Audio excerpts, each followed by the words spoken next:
Just like with all schemas, when you meet your child where they're at and support their natural inclinations, life at home tends to flow a lot more smoothly.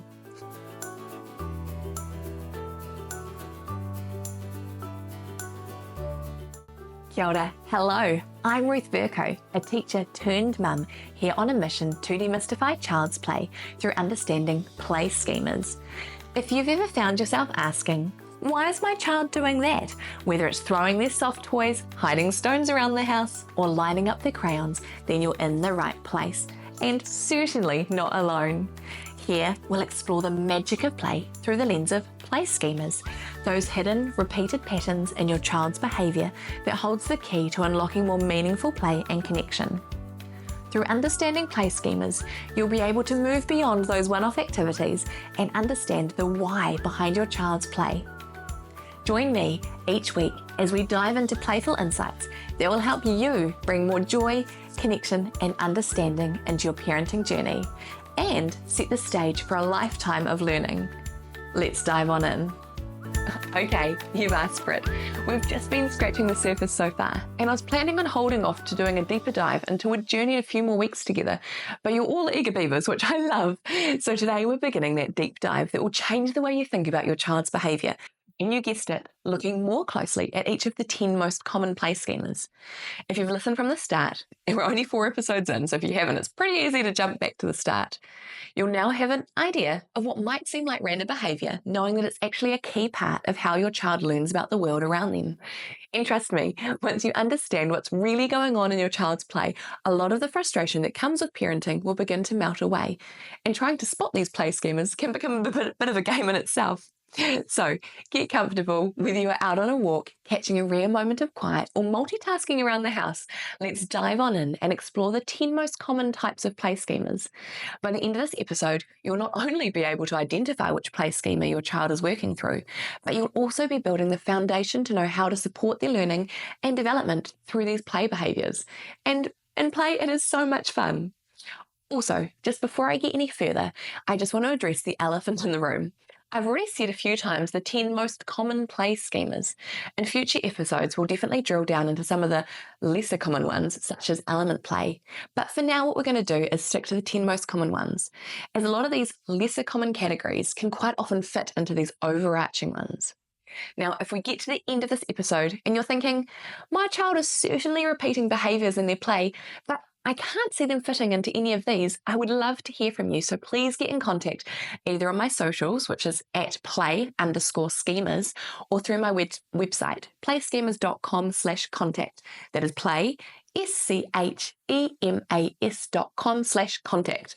Okay, I'm going to need you to buckle up because I'm going to give you a 101 of each of the 10 most common play schemas. And before you think, she's going to tell me to sit down and get a pen and paper and pay full attention, don't worry, I've got your back. I'm a mum of toddlers too. You can nab the full list for free at playschemas.com/free. That's play, schemas.com/free. And if you get to the end of this and you're still thinking you need a bigger dive than just the cheat sheet, flick me a message either on the socials, which is play_schema, or through my contact page. Okay, as I've started with before, let's start with one of the most common schemas, the trajectory schema. Now, have you ever noticed your child throwing things, dropping toys, or pushing objects across the floor? Which toddler parent hasn't? That's them exploring the concept of trajectory. I know, mind blown. It's actually a very well-researched reason behind this. When children engage in the trajectory schema, they're fascinated about the learning and how objects move through space. It's their natural way of experimenting with gravity, force, and distance, key concepts that will help them understand physics later in life. The schema also helps them develop motor skills and coordination as they figure out how to aim and control the movement of objects. Over time, they're refining both the fine and gross motor skills.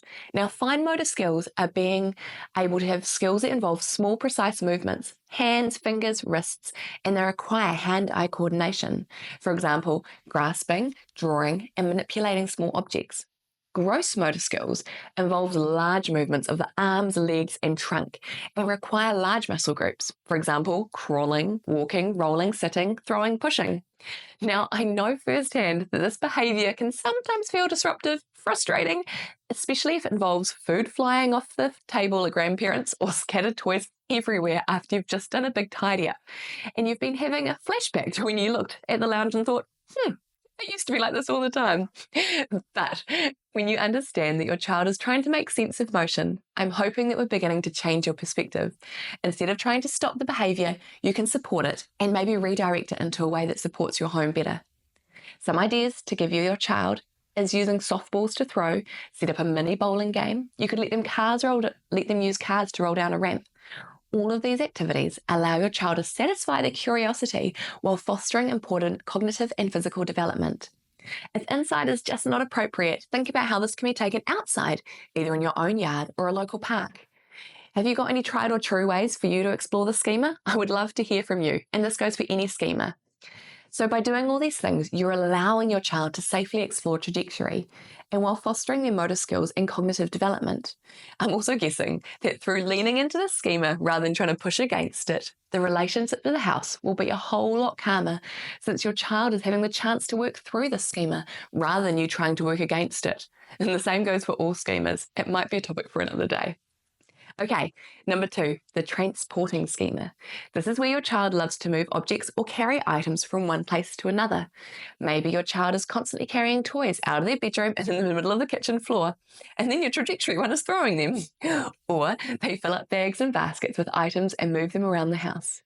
At first, this can just feel like your child is making a mess. But here's what they're really doing. They're learning about spatial awareness, organisation, and how objects exist independently of where they're placed.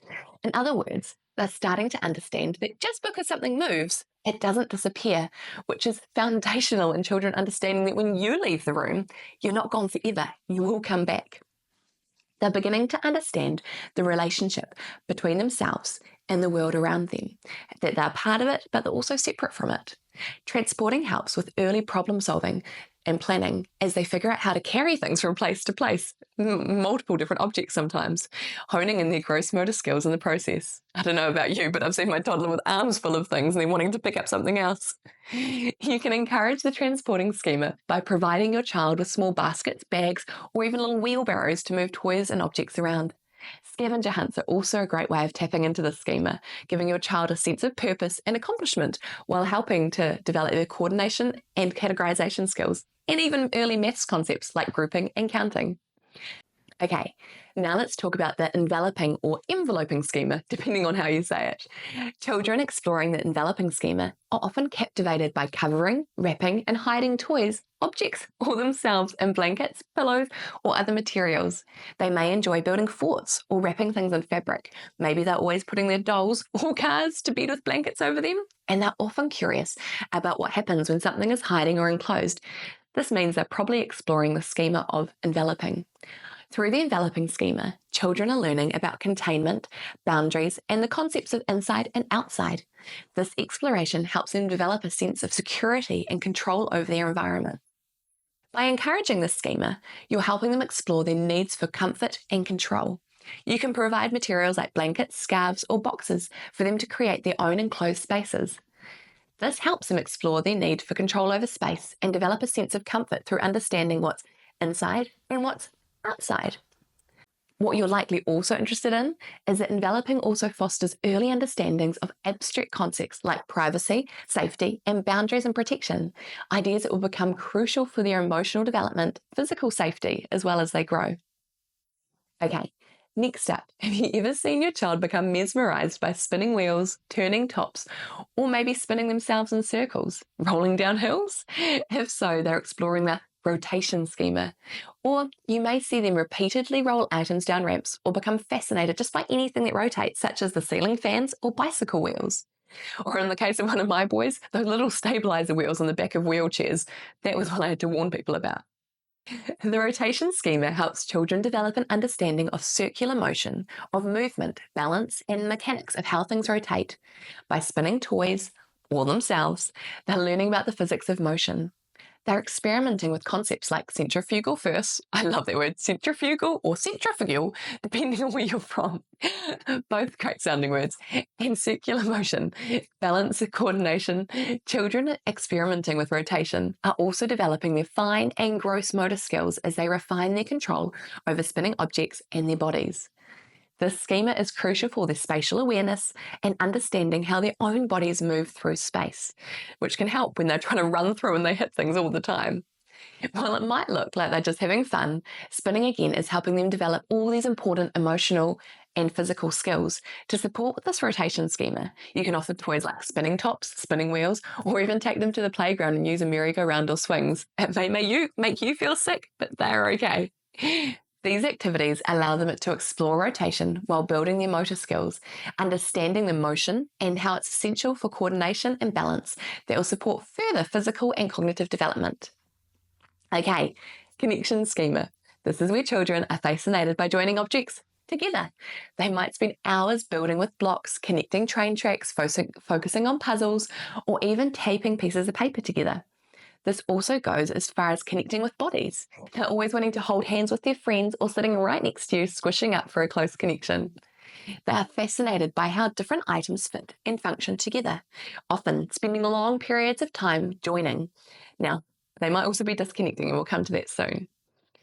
What they're learning here is how there's relationships between objects and how they work.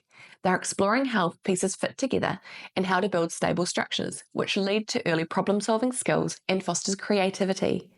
Connecting also enhances fine motor control and hand-eye coordination, especially as they learn to manipulate small pieces like puzzle parts or building blocks. So, to support this schema, you can provide toys like building blocks, Lego, construction toys, or puzzles. Encourage your child to experiment with different ways of connecting objects. This not only helps them to develop their fine motor skills, but also strengthens their ability to think critically about how things relate to each other and practice patience and perseverance as they experiment with different combinations, a skill and trait we'd love all our kids to have, and us. Allowing them to explore the mechanics of building and strengthening the cognitive and fine motor skills are essential for later academic tasks like writing or mathematics. If they're wanting to connect close with their friends or siblings and the other person isn't keen, knowing that they're possibly working through the connection schema will really help you to stick with this connection schema but redirect in another way of connection. Maybe something as simple as having connection through matching stickers on their hands. Now, on the flip side, we have the disconnecting schema. This is, when you guessed it, children love to take things apart. They might be constantly breaking down the block towers, theirs, or more likely others, separating toy parts, undoing pens, or unfastening objects. This is a schema where, if you have more than one child around, particularly if they're exploring the connection schema, adult intervention may be needed. It can feel a little frustrating when they disassemble something you've just put together. And while it may seem destructive, disconnecting is actually a critical part of learning how objects work, the relationships between components and how they can be taken apart and put back together. This builds, again, critical thinking and problem-solving skills, as well as fine motor coordination as they manipulate the objects and they reverse engineer something. In this disconnecting schema, children are learning that the reverse of connecting is the disconnecting process, and it encourages perseverance and persistence as they work to understand how things are taken apart and that they can be reassembled. Now, to support this schema, offer things that can be taken apart or you're happy to.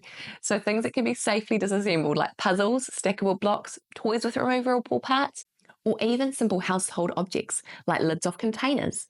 You could even level up if they've already been working with their fine motor skills and allow them to work with you and a screwdriver to remove screws from some wood. Encouraging this behaviour helps your child develop problem-solving skills and understanding that the relationship between parts and the whole. It provides them with opportunities to explore this instinct while enhancing their cognitive and physical development. As you may see, everything is enhancing their overall development, which is so great. Play is the way. Okay, so the enclosing schema is all about creating boundaries.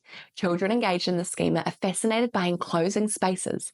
They might build fences around toy animals and place objects inside containers, or build walls with blocks to enclose a space. The focus is on enclosing spaces and understanding how they fit within boundaries. You might even see them drawing and putting a circle around what they've just drawn to enclose their image. Through this schema, children are learning about spatial awareness, inclusion, exclusion, and boundaries, quite similar to envelopment, but also a little bit different. They're figuring out how objects interact with defined space and how they can manipulate these spaces.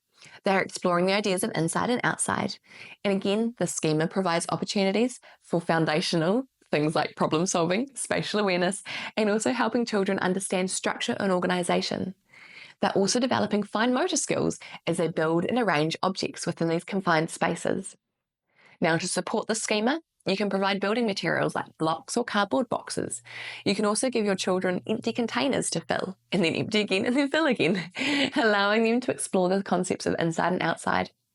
You give them paper and pens, chalks or paint. Get creative about allowing children to explore the need by creating enclosed environments. Okay, we're getting there. Next is the orientation schema. This is the one that parents might find particularly amusing. This is when children are fascinated at looking at the world and objects from different angles. They might hang upside down off the couch, tilt their head to the side, or try hang off your arm or lie on the floor to view the room from a different perspective. In our toddler's case, he loves dancing with his head down and his feet in the air. The schema is all about exploring how perspective changes based on their own body orientation. What they're learning here is how perspective can change their understanding of the world. The orientation schema helps children develop spatial awareness and understand that objects and spaces can be viewed differently depending on their position. By experimenting with different viewpoints and various ways of seeing things, children are learning that the relationship objects around them and their environment is flexible. The schema helps children develop spatial awareness, visual intelligence as well, which is crucial for later core skills like reading, writing, maths, everything. Encouraging this schema can be as simple as letting your child hang upside down, providing mirrors maybe to see things from different angles, or taking them on an outdoor adventure where they can observe objects and things from different angles. These activities help broaden their understanding of perspective and social relationships. Okay, let's dive into another fascinating play schema, the transformation one, which is one of my favourites, but it might be at the bottom of your list. So, have you ever noticed your child spending time pouring water into different containers, mixing dirt to make mud soup or mud pies, or even pretending to be someone or something else using dress-ups? That's them exploring the transformation schema. This is their way of understanding how objects, and even themselves, can change from one state to another. Pretty mind-blowing, right? Especially for the children. When children engage in the transformation schema, they're captivated by how things change, whether it's liquid turning to solid in the freezer or turning into steam, colours blending together, or clothes turning them into a superhero. These are all ways your child is actively experimenting with transformation. This isn't just play, it's them learning about cause and effect, problem solving, and the process of change.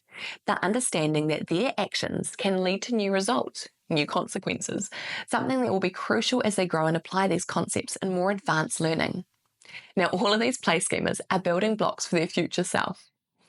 I know that when your child is constantly mixing and changing things, maybe their clothes, or especially when it leads to lots of messes with their mixing, it can be a little bit frustrating, and you might find yourself thinking, do they really need to mix the flour with the water on the kitchen floor? I have been there, but here's where a shift in perspective can really make a huge difference. Rather than seeing it as random or messy behaviour, try to view it as important exploration of change. You can support the schema in a way that's engaging for your child and easier for you to manage. You could create opportunities for them to transform in materials in safe and structured ways. For example, maybe sensory bins with water and ice, or encourage imaginative play where they transform into different characters. You could also introduce some simple baking activities or cooking, like making Play-Doh, mixing ingredients together. Both are great ways for letting them explore transformation without the chaos of taking over the house. Maybe let them help make dinner. And maybe at the end, you might be lucky enough to have some lovely food to have. Or interesting. By doing this, you're not only allowing your child to foster their natural curiosity, but also supporting critical cognitive skills like problem solving and experimentation.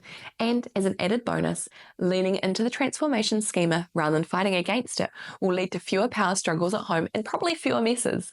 When kids feel understood in their play, they're more content, engaged, and calm. And in the process, you're creating a richer, more joyful learning environment, one where your child feels free to explore, change, and grow.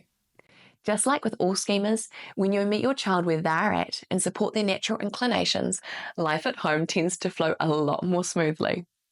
Okay, I told you you'd need to buckle up. Now, lastly, we have the positioning schema. This is when children love to arrange objects in neat lines, sequences, or precise patterns that you might find your child lining up their cars, organising toys by colour, or creating symmetrical patterns with blocks. Through the positioning schema, children are learning about order, balance, structure, and categorisation or groupings. This type of play is closely linked to early mathematical and scientific thinking, and they're beginning to understand concepts like sorting, grouping, symmetry, patterns, sequencing, and logic. To support the schema, provide opportunities for your child to organise and arrange objects using their own categorisation. You can give them sorting games, building blocks, loose parts, or natural materials like stones or leaves or sticks to arrange into patterns. And again, this helps them develop problem-solving skills and fine motor control. One thing I love doing is using pegs because you've got lots of different colours and they're really easy for the kids to manipulate. Okay, I'm not sure about you, but that was a lot of information. Exciting information, but a lot.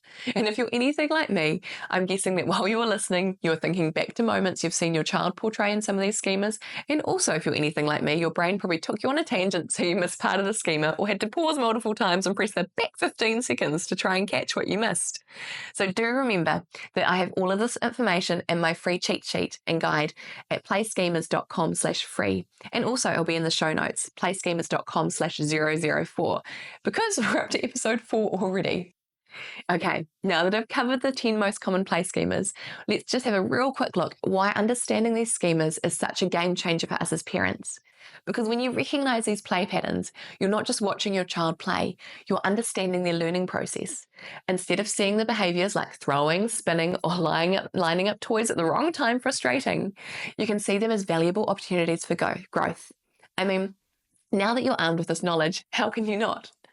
For example, when your child is fascinated with transporting objects, you're now not just cleaning up after them, you're nurturing their spatial awareness, their problem-solving skills, and their physical and fine motor coordination.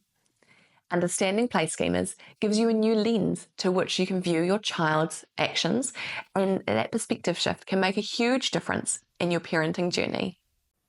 As you will have guessed, after listening to the run-through of the schemas, play schemas aren't just about the present moment. By supporting your child's play schemas, you're helping them to build skills that will serve them for life.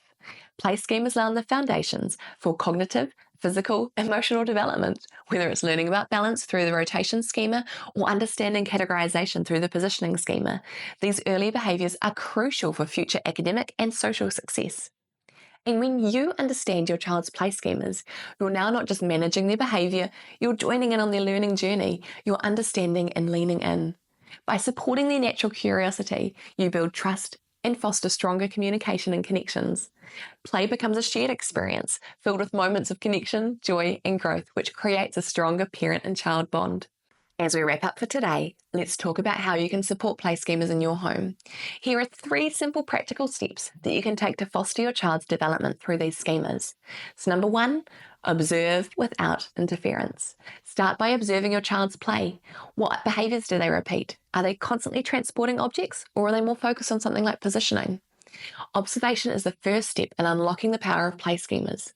By watching without interference, you'll gain insight into which schema your child is exploring. Number 2, create play opportunities.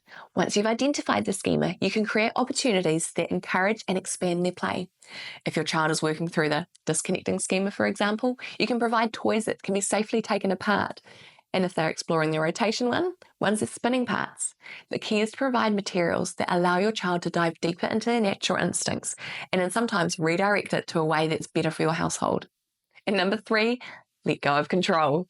Sometimes the best thing we can do is let our children take the lead, encourage the free play and give your child the space to explore their interests without too much direction. When you let go of control, you allow your child to fully engage in their play schema, and that's where the real learning happens.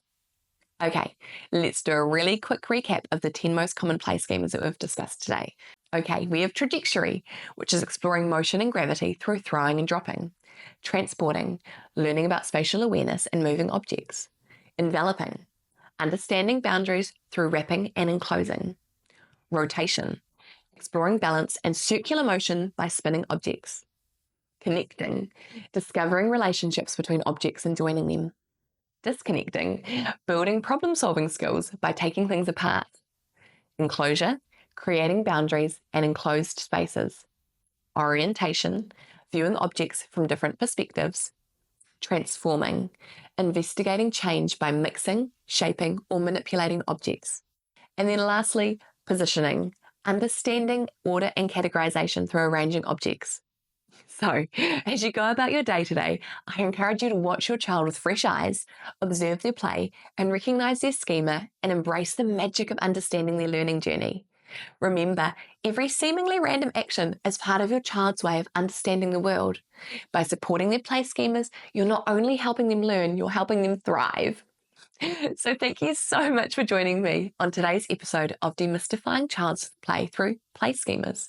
And remember, if you're thinking that you need a deeper dive than just the cheat sheet, flick me a message either on socials at play_schemas or through my contact page on my website. I'd love to hear from you. I look forward to you joining me in the next episode as we unpack more about demystifying child's play through play schemas. I hope you've been taking into your day new ideas and insights to help you connect with your child through more play in meaningful and fun ways. If you've enjoyed this episode, make sure to subscribe so you never miss out on future tips, tricks, and those aha moments, and share it with other parents who are ready to go on this journey too. If you want to dive in more, head over to the blog at playschemas.com/004 for the show notes and any bonuses that are attached to this episode. That's playschemas.com/004. And I'd love to hear your playtime stories. Whether you're celebrating a win or trying to crack the mystery behind a new behaviour, I'm here for it. Reach out on social media or drop me a message. And until next time, say it with me, today is a great day to play.